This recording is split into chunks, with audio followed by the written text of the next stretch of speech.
नमस्ते दोस्तों, आज के करंट अफेयर में महत्वपूर्ण बिंदुओं को देखेंगे जो हमारे एग्ज़ाम के लिए महत्वपूर्ण है और ये हाल ही की घटनाओं पर आधारित है।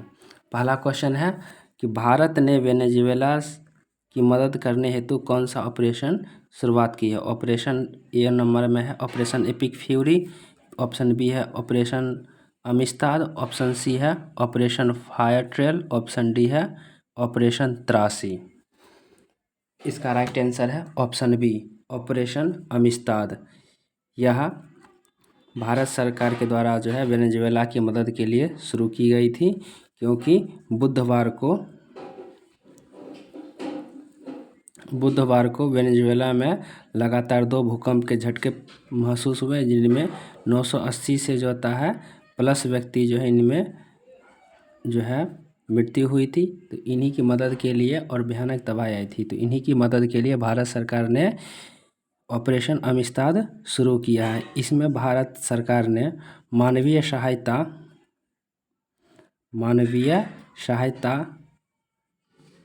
और आपदा रहित अभियान शुरू किया है और आपदा राहत अभियान शुरू किया है।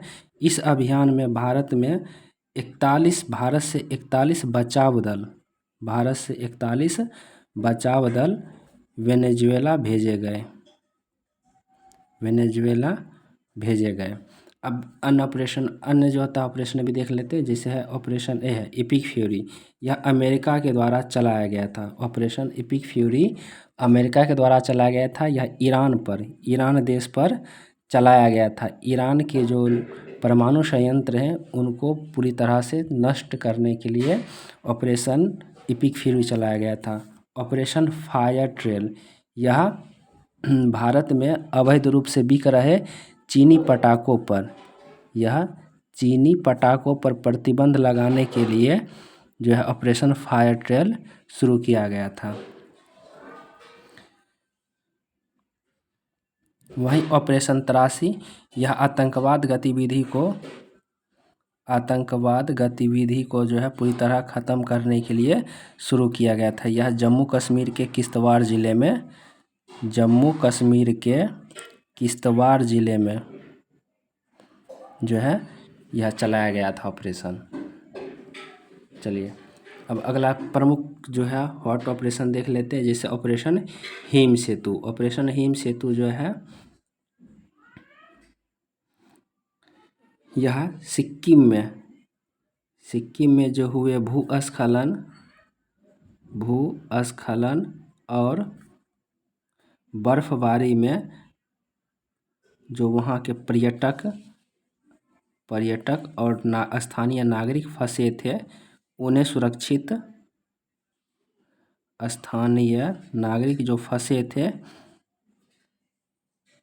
उन्हें सुरक्षित बाहर निकालने के लिए यह ऑपरेशन चलाया गया था। ऑपरेशन है अगला देख लेते हैं ऑपरेशन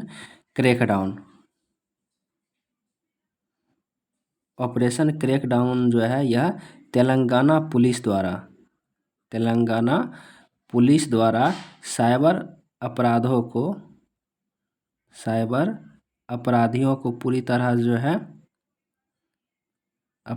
को पूरी तरह नष्ट करने के लिए यह ऑपरेशन क्रैकडाउन चलाया गया था। यह ऑपरेशन ऊर्जा सुरक्षा भारतीय नौसेना के द्वारा चलाया गया था।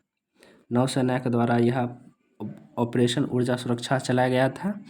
यह ईरान से आने वाले जो तेल और गैस के जो जहाज़ हैं उन्हें सुरक्षित रखने के लिए जो है भारतीय नौसेना ने ऑपरेशन ऊर्जा सुरक्षा शुरू किया। अब अगला क्वेश्चन देख लेते हैं प्रमुख की पॉइंट में कि दुनिया की पहली डिजिटल जनगणना की शुरुआत किस देश ने की थी। इसका उत्तर है भारत दुनिया का पहला डिजिटल जनगणना कराने वाला पहला देश बना है। अगला क्वेश्चन है बिहार की पहली महिला फीडे मास्टर कौन बनी है। बिहार की पहली महिला फीडे मास्टर मरियम फातिमा बनी है। अगला है भारत का पहला पूर्ण डिजिटल साक्षर राज्य, तो भारत का पूर्ण डिजिटल साक्षर राज्य केरल बना है। अब अगला क्वेश्चन देखते हैं। अगला क्वेश्चन है, विशेष गहन पुनरीक्षण यानी एसआईआर के दौरान निर्वाचन आयोग ने कितने मतदाताओं के नाम मतदाता सूची से हटाए हैं? इसका ऑप्शन ए है 5 crore, option B 6 crore, option C 6.5 crore, option D 8 crore. इसका राइट आंसर है ऑप्शन बी 6 करोड़। मतदाता सूची से पूरे अभी तक पूरे भारत में 6 करोड़ व्यक्तियों का नाम हटाया गया था। यह जो होता है विशेष गहन पुनरीक्षण भारत के 19 राज्य और केंद्र शासित प्रदेशों में चलाया गया था और इसकी शुरुआत जो है बिहार से की गई थी और बिहार में 65 लाख जो होता है नाम यहाँ से मतदाता सूची से हटाए गए थे। सबसे जो है ज़्यादा जो है उत्तर प्रदेश से नाम हटाए गए, दूसरे स्थान पर पश्चिम बंगाल आता है और तीसरे स्थान पर बिहार।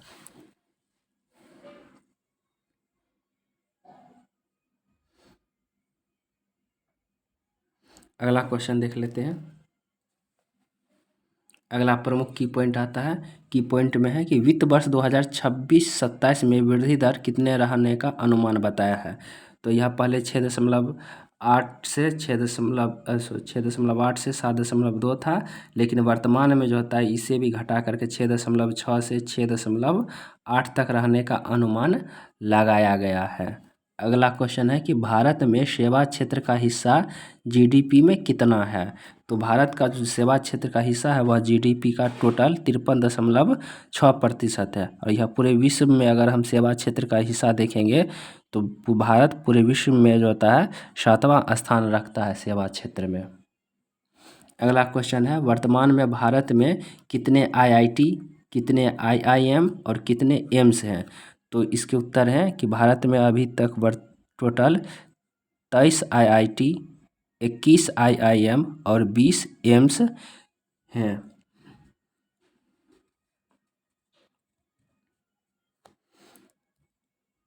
अगला क्वेश्चन है, हाल ही में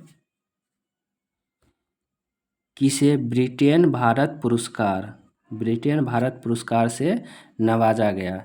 इसके ऑप्शन है रविशंकर, ऑप्शन बी है नरेंद्र मोदी, ऑप्शन सी है राजनाथ सिंह, ऑप्शन डी है पीयूष गोयल। इसका राइट आंसर है ऑप्शन डी पीयूष गोयल। यह पीयूष गोयल जो है वाणिज्य और उद्योग मंत्री हैं, वाणिज्य और उद्योग मंत्री हैं। यह यूनाइटेड किंगडम यानी अमेरिका में जो है लंदन में हो रहे बैठक में भाग लिए, वहाँ पर जो है ब्रिटिश भारत सम्मान पुरस्कार दिया गया। यह इनके विशेष योगदान भारत और इंग्लैंड के बीच व्यापारिक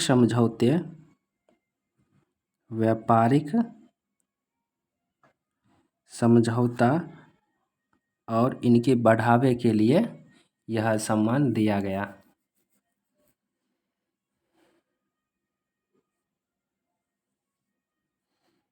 अब नेक्स्ट क्वेश्चन देखते हैं। क्वेश्चन है, पैक्स सिलिका शिखर सम्मेलन कहाँ आयोजित हुआ? इसके ऑप्शन है आयोंडे, ऑप्शन बी है एवियंस लेंसबेंस, या ऑप्शन सी है वाशिंगटन, या ऑप्शन डी है दिल्ली। तो इसका right answer option C Washington. Washington में जो है पैक्स सिलिका शिखर सम्मेलन हुआ था। यह सीरीज में जो होता है क्रम में यह दूसरा था और इसमें कुल 35 देशों ने भाग लिया। 35 देशों ने इस सम्मेलन में भाग लिया और अपना पूर्ण सहमति दिया है। यह किस क्षेत्र में हुआ है? तो यह जो हुआ है आर्टिफिशियल इंटेलिजेंस यानी एआई के क्षेत्र में जो होता है बढ़ावा और सहयोग, इन दो विशेष मुद्दों पर चर्चा हुई है और सभी देश जो होता है इस पर अपनी पूर्ण सहमति बनाई है। इसमें भारत समेत कुल 35 देशों ने अपना हस्ताक्षर किया है। अगला क्वेश्चन है, हाल ही में भारत के प्रधानमंत्री किस देश के दौरे के लिए निकले हैं? ऑप्शन ए है उरुग्वे, ऑप्शन बी है सेशेल्स, ऑप्शन सी है फ्रांस, ऑप्शन डी है जापान। इसका राइट आंसर है ऑप्शन बी सेशेल्स। ये सेशेल्स में आयोजित होने वाले राष्ट्रीय समारोह में भाग लेने वाले हैं और ये राष्ट्रीय समारोह के मुख्य अतिथि के रूप में शामिल होंगे। और ये 11वें साल में पीएम मोदी का जो है यह दूसरा दौरा है सेशेल्स में। अगला क्वेश्चन है, वैश्विक शांति सूचकांक 2025 में एशिया का सबसे सुरक्षित देश किसे घोषित किया गया? इसका आंसर है सिंगापुर। अगला की पॉइंट है, भारत के पहले मानवयुक्त अंतरिक्ष यान अभियान गगनयान के में कितने व्यक्तियों का चुनाव किया गया? इसका राइट आंसर है ऑप्शन इसका आंसर है 4 व्यक्तियों का जो गगनयान मिशन के लिए चुनाव किया गया। अगला क्वेश्चन है, एआई टूल नैनो बनाना, याद रखिएगा नैनो बनाना किसने लॉन्च किया था? नैनो बनाना जो है यह गूगल का है, तो नैनो बनाना गूगल ने लॉन्च किया। अगला क्वेश्चन है, किस भारतीय एनजीओ ने रेमन मैगसेसे पुरस्कार 2025 जीता है?